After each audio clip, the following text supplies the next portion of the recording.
The Washington Post is facing one of the biggest newsroom shakeups in decades that we've seen. Now, be it local stories or even international coverage at that, the cuts are reshaping the entirety of the paper. Let's quickly break down what exactly is happening and what is changing. First and foremost, right next to me, we see more than 300 journalists have been fired. They've been eliminated now. This is one of the largest cuts in the paper's history. Nearly 1 out of every 3 employees is affected. Now, cuts also not only include the newsroom staff, but also business staff. Moving on, local news coverage has also been cut. Now, fewer reporters will cover city and regional news. Community stories will now also be reduced.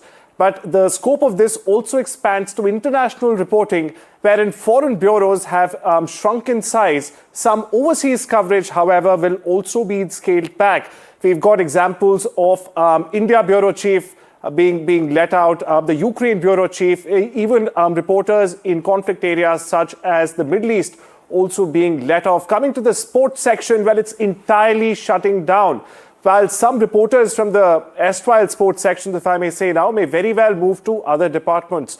But the sports section is not the only section closing. The book section is also closing. It includes regular book reviews and also editorial team, which is being entirely eliminated. Not only this, the daily podcast, the Washington Post daily news podcast will also shut down. The audio production is also being reduced. And through this, Shashi Tharoor's son, Nishant Tharoor, in fact, has also been laid off, who was hosting the Washington Post daily podcast. Now, some reporters, meanwhile, have been reassigned. Not all staff are leaving the company. Let me underline this. Some will be shifting to roles in other departments. Now, the reason behind this is the big focus shift.